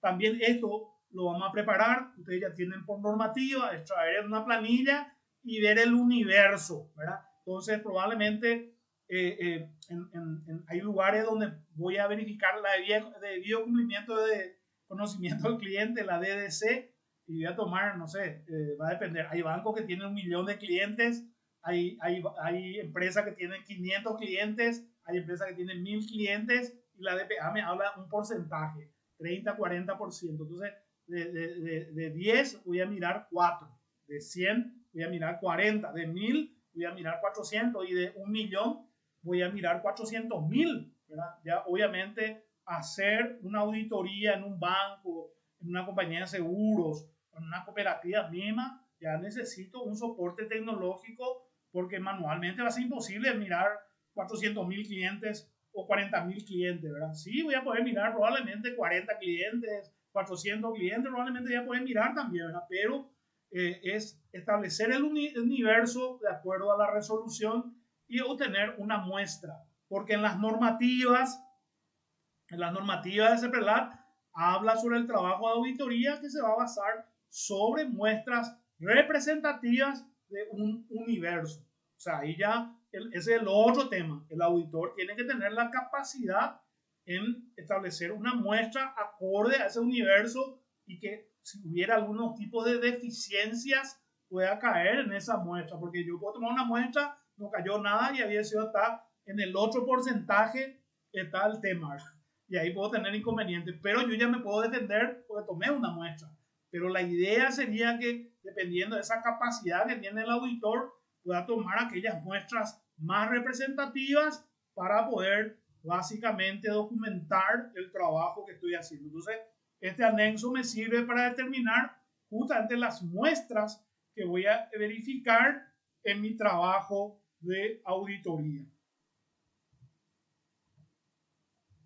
En el anexo 4 hay excepciones y recomendaciones planteadas por el auditor y seguimientos a las excepciones informadas en ejercicios anteriores. O sea, esto tiene que ver ya con la clase 4 que vamos a dar en un sábado a la tarde sobre el informe del auditor. Y evidentemente yo tengo que, esa auditoría recurrente, verificar el cumplimiento, o si sigue en proceso, para ver el cumplimiento justamente de las recomendaciones de auditoría. Entonces ahí, en este caso, excepciones y recomendaciones sobre aspectos de control interno surgido de la aplicación, de la aplicación de los procedimientos. Entonces, esto tiene todo trabajo auditor.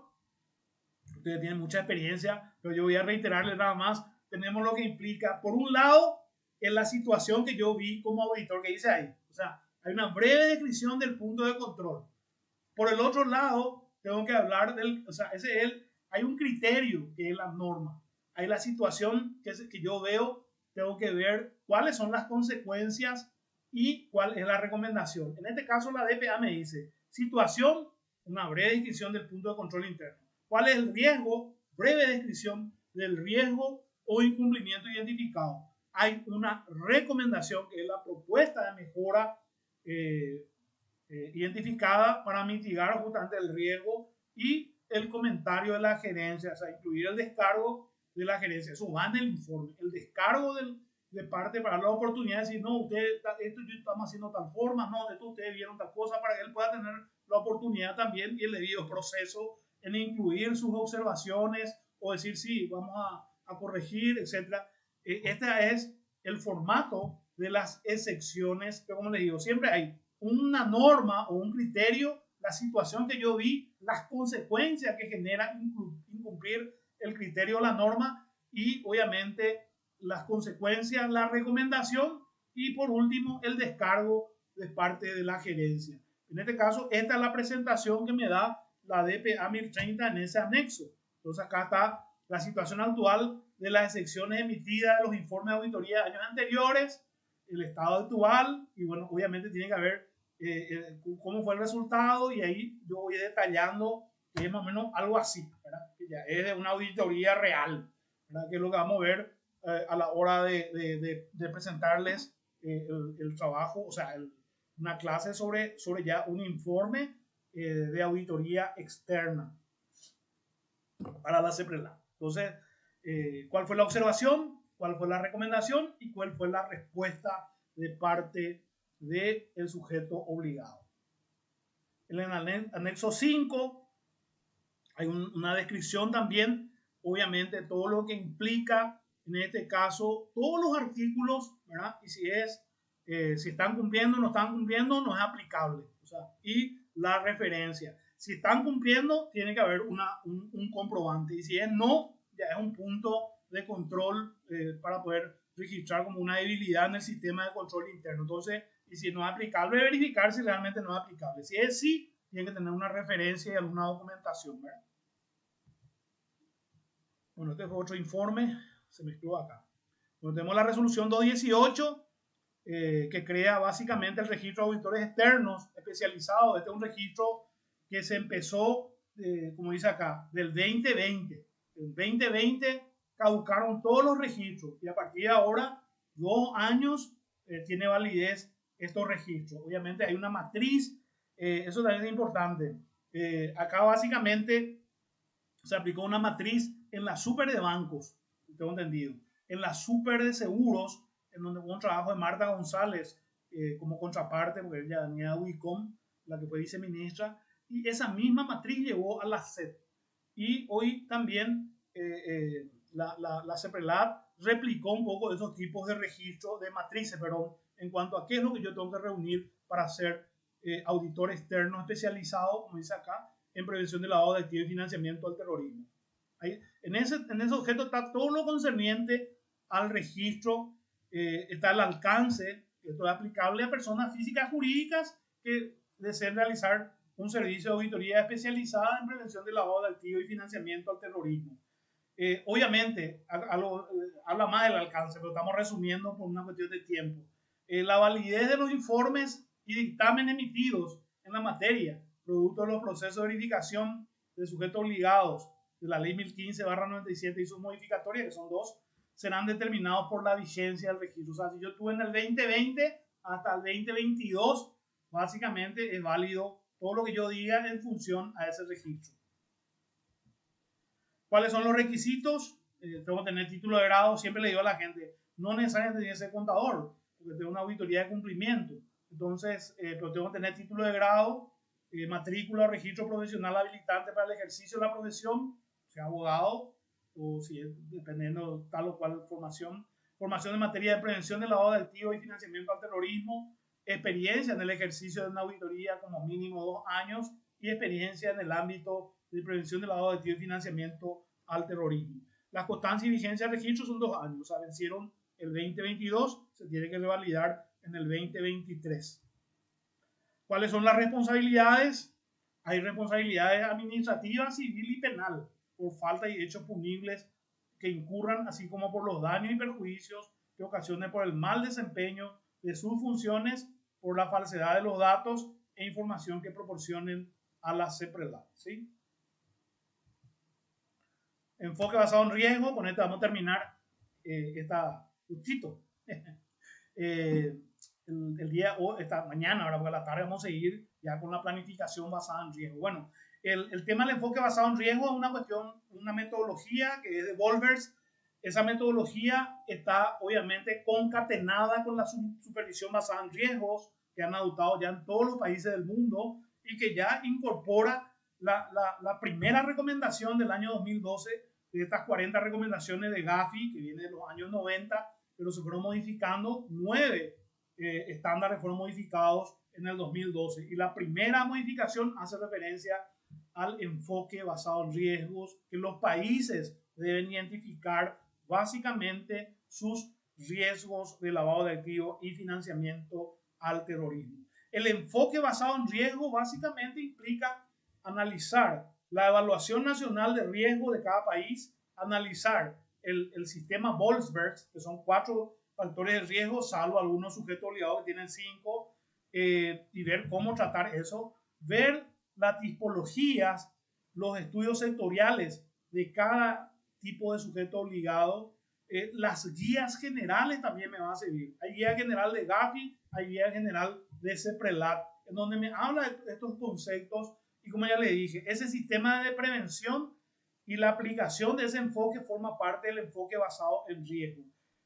Por eso justamente habla del cumplimiento y de la gestión de riesgo, pero todas ellas tienen que aplicar un enfoque basado en riesgo. ¿Y qué implica ello? Identificar, evaluar y mitigar los riesgos de lavado de activos y financiamiento al terrorismo a los cuales se encuentran expuestos. Puedo elegir la matriz o puedo elegir tablas parametrizadas. Si yo elijo la matriz, tiene un sistemita. Vamos a hacer clases sobre eso, pero asincrónico, pues no es tema nuestro. Pero yo le voy a complementar. O puedo tomar otra forma de hacer para cumplir con el enfoque basado en riesgo. Lo que me pide hoy, por eso también es muy importante, porque con mucha gente de ustedes suelo hablar de forma permanente, implica que este enfoque basado en riesgo tiene que estar incorporado a los manuales. Cuando hablo de enfoque basado en riesgo y hablo de cumplimiento, que son normativas, y gestión de riesgo, son números. Todos los manuales tienen que tener números en la parte de política de identificación de riesgos. Entonces, eso es lo que muchos manuales no lo tienen. Entonces, están incumpliendo. Va a venir un auditor externo, que son ustedes, van a observar eso. O va a venir gente de la supervisión de CEPRELAT y van a observar. Hoy me pregunta en el checklist, ¿tenés manual? Sí, tengo. Acá está. No. ¿Está actualizado? Sí. Entonces él va poniendo sí, sí, cumple. Pero en un momento, por muestra, va a decir en tal o cual sujeto le digo, tráeme tu manual. Y va a empezar a verificar si cumple con lo que establece el enfoque basado en riesgos. Entonces, si hay alguien que quiere preguntar algo, estamos disponibles o puede escribir. Yo lo que necesito es que hay gente que se incorporó hoy, me van a pasar sus correos electrónicos, ¿verdad? Para que yo les pueda habilitar el Classroom. Alejandro pues ya me pasó y bueno, voy a ir viendo con estas personas para incorporarle en el Classroom. Esta presentación que está grabado en la pantalla y mi voz obviamente y la voz de ustedes también cuando preguntan, va a estar ya enseguida en en 1 hora máximo, porque tengo que procesar este video, va a estar ya en el Classroom. Este material que tuvo algunas modificaciones, también voy a alzar al Classroom y voy a alzar al Classroom, voy a ver si puedo, creo que tengo acá, un ratito, justo se me fue voy a dejar de compartir, no sé si hay preguntas. Ratito. Bueno, no sé qué pasó acá con acá. 30 segundos de fama se nos fue nuestro. Lo que quería era fin de la presentación. Ahí está. Entonces voy a ir con este. Voy acá. Ahí está. Ahí ya nos vemos otra vez. Ya me ven.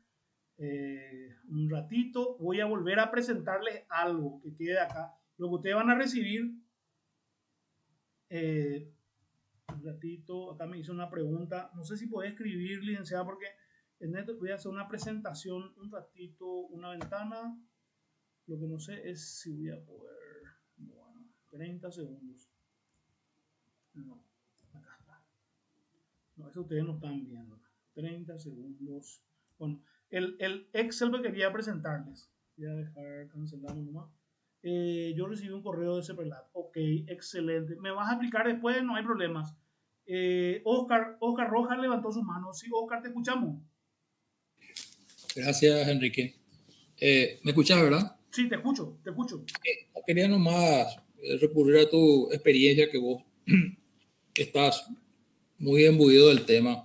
Llega al caso de inmobiliarias que estuvimos discutiendo con gente de Ceprelat. Refería a lo siguiente. Reitero, hablo del tema inmobiliaria. A mí me llamó la atención el tema de, obviamente, uno de los canales, uno de los temas de diversificación es la adquisición de inmuebles. Eso está claro, ¿verdad? Sí. Eso está claro. Ahora, a mí me preocupó un poco el tema de el esquema de mitigación, ¿verdad? Y procedimientos y políticas que hay que establecer. Yo le hice una pregunta y le hablé de lo que yo interpreté como duplicación de esfuerzos. ¿A qué me refiero? Cuando una inmobiliaria está gestionando la venta de un inmueble, aparece un adquirente, ¿verdad? Si ese adquirente ya ha pasado por el circuito financiero y me está abonando por un banco, a través de un banco, ninguna inmobiliaria, por lo menos lo que yo conozca, ¿verdad? Tiene la logística ni el tamaño suficiente que tiene una entidad financiera. Entonces, si el modo de pago viene del sistema financiero nacional o internacional, ¿por qué otra vez Ceprelat presiona a las inmobiliarias con respecto a esos temas? Si hablamos de efectivo es otra cosa, ¿sí? Si hablamos de una bolsita, te traigo $300,000 y quiero una propiedad. Eso es otro tema, ¿verdad? Pero sin embargo, Ceprelat presiona en el tema, le digo yo a la gente de Ceprelat, pero si la entidad financiera es quien ya puso el filtro y el dinero está viniendo del sistema financiero, que ya estableció sus medios de control pertinentes, ¿verdad? Y abona la adquisición del inmueble por esa vía, ¿por qué otra vez la inmobiliaria tiene que volver a aplicar procedimientos? Entonces ahí le dije, ahí no hay una duplicación de esfuerzos para este tema de lavado de dinero. Excelente, espectacular. Bueno, el tema es así. En todas las normativas habla de que en ningún caso se va a interrumpir el proceso de negocio. O sea, yo puedo recibir, vamos a poner, inclusive en la norma 201 para inmobiliarias, habla de 150 salarios, algo así, lo que sí, 300 millones de guaraníes. Es el límite, o sea, se supone, inclusive yo hablé con, yo permanente, acuérdate, la gente de Ceprelat que está hoy, fueron compañeros míos, alguna vez viajamos, hicimos trabajo de inspección, supervisión en el interior de Paraguay y acá en Asunción, Gran Asunción. Entonces, no se equivocaron, porque para automóviles pusieron 15 salarios y para inmobiliaria pusieron 150. Y me dijo, los terrenos cuestan 300 millones en promedio. Se puede hacer en efectivo. Lo único que se quiere saber es la trazabilidad del dinero. Ahora, hay que ver puntualmente qué es lo que te digo tal o cual supervisor, porque ahí también implica muchas veces los criterios. Muchas veces hay también diversidad de criterios en materia de lo que implica estos supervisores, por el motivo, porque están muy bien capacitados, pero a veces uno tiene un criterio, otro puede tener otro criterio. En definitiva, la propia Ceprelat en normativa, por ejemplo, la OSFL le recomienda que utilice el sistema financiero, pero también él puede verificar en forma aleatoria si por ahí no hubo problema. Pero si yo ya hice a través del sistema financiero, como vos mismo decís, el sistema financiero tiene un mejor filtro que cualquiera de nosotros, porque tiene un sistema, ese sistema está por los $50,000 y obviamente tiene esa capacidad para verificar en base a las variables que uno vaya cargando. Entonces, puede convertirse en una duplicidad. No obstante, la normativa me habla también de la debida diligencia y conocimiento del cliente. Yo tengo que documentar sin excepción todos los clientes. Lo recomendable es que ese pago se haga vía sistema financiero, por un filtro natural.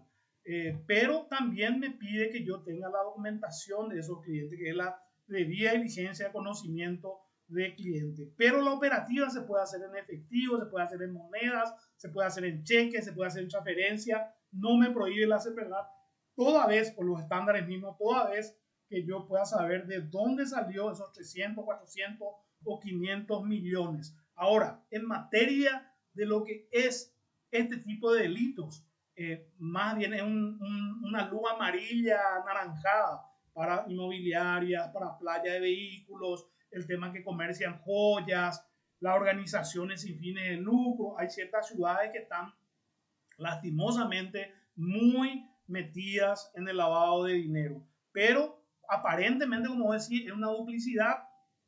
La debida diligencia lo tengo que hacer igual, sea como pague, sí o sí, a todos los clientes.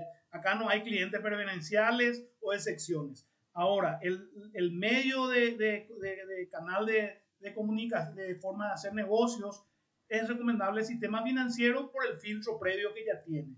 En eso puedo estar de acuerdo contigo. Hay que ver un poco, no sé cómo fue el tema, pero en definitivas, esto se puede hacer en efectivo, se puede hacer en cheques, se puede hacer transferencia, pago QR, como sea. Una vez que yo sé de dónde vino esa plata. Ese sería lo que dice el estándar y lo que dice la reglamentación. O sea, quedamos lo que es trazabilidad del dinero. Lo que ellos quieren saber es de dónde viene esa plata.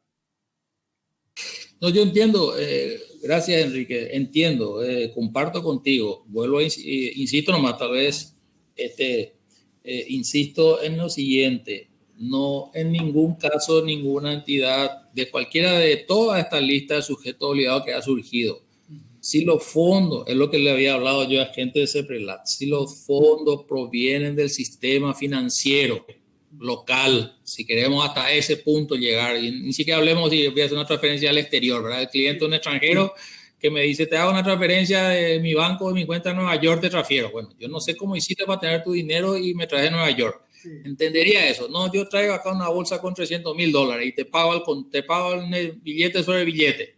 O sea, yo eso entendería. A ver, ¿quién sos vos? ¿A qué te dedicas? ¿Dónde residís? ¿Cuáles son tu flujo de ingresos? Etcétera. Pero cuando proviene del sistema financiero nacional, ¿verdad? Yo creo que el banco ya estableció la debida diligencia para saber quién es ese cliente, a qué se dedica, dónde reside, cuál es su fuente de ingresos. Y ahí es donde yo menciono y le digo a gente CEPRELAT, si a una persona le abona a alguien a través del sistema financiero nacional, no veo la necesidad del tema de la debida diligencia. A eso me refiero.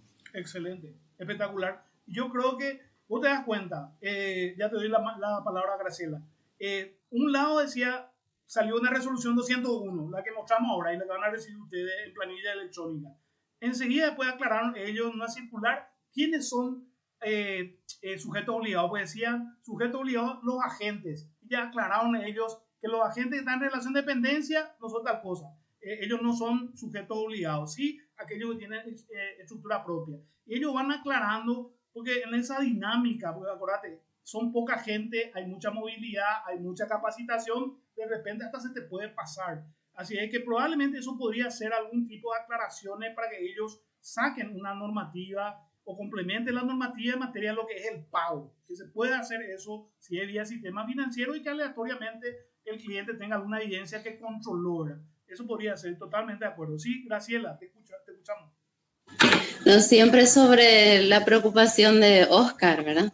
En un sentido tiene razón, parece duplicarse. Lo que pasa es que cada sujeto obligado es independiente del otro. Y CEPRELAT no puede saber con quién operó y cómo, a no ser que haya la debida diligencia de cada sujeto obligado en su entidad, ¿verdad? De ahí que únicamente hay que cumplir la normativa cada uno. En ese caso, cuando hay ya una información previa en el banco, ayuda porque eso hace que se abrevie la debida diligencia de ese sujeto. Eso es lo que puede pasar, pero no es que se le exonera. en ningún caso se le exonera la normativa le exonera a alguien en particular porque operó con el banco. O sea, el banco lo que hace es un poco, ¿cómo se dice?, dejar más blanca la operación, ¿verdad? Pero no nos exonera como sujeto obligado de las obligaciones que emanan de cada normativa. Excelente. Ese también es un trabajo que le voy a alzar en el Classroom. Es un trabajo con las normativas. Claro, yo no soy abogado, pero trabajamos con las normativas y las disposiciones de CEPRELAC. Así es que es importante tu aclaración porque el supervisor pues, es súper de bancos. Y en el caso de la inmobiliaria es la CEPRELAC. Pero es cuestión de ver, es cuestión también de proponer. En ese aspecto, imagínense, esta resolución 490 del 2022 separó algunos OSFLs, algunas organizaciones sin fin de lucro no están incorporadas en las 3 segmentaciones porque hubo un lobby que hicieron durante mucho tiempo e inclusive eso tardó que salga la resolución para organizaciones sin fines de lucro. Pero interesante, espectacular. Vamos a seguir hablando. No sé si hay otra consulta. Esta tarde, 15:30, esa disciplina quiero. 10 minutos antes si pueden entrar. Hoy vamos a hablar sobre planificación basada en riesgo. Vamos a contestar un poco las preguntas de Edith con ejemplos. Y es interesante porque les comento, yo tuve 8 años y medio como supervisor de auditoría interna del Banco Central. Ahí aprendí lo que yo después les muestro en materia de lo que es, porque lo mismo que vamos a ver hoy se aplica en la parte de prevención del lavado de dinero y financiamiento al terrorismo. Así es que no sé si hay otra pregunta, alguna consulta. Excelente, espectacular. Quedamos así, nos volvemos a encontrar 15:30. ¿Les parece bien? Va a seguir grabado esta clase, así es que por ahí si no pueden estar o entran un poco más tarde, sin ningún problema. Hoy vamos a ver planificación basada en riesgos para ver cómo se hace la frecuencia, cómo se hace el impacto o severidad que estuvo preguntando la licenciada Edith, que es una de las promotoras de este curso.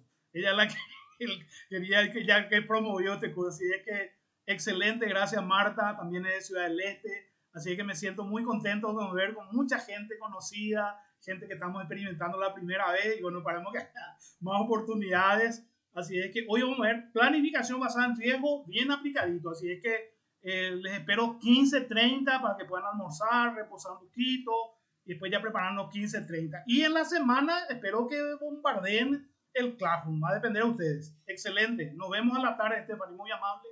Muchas gracias a todos. Consultas siempre van a haber. Así es que vamos a tratar de contestar todas. Si no, vamos a preguntar a los que saben. Un abrazo virtual a cada uno de ustedes. Nos encontramos hoy 15:30. ¿Sí? Gracias a todos.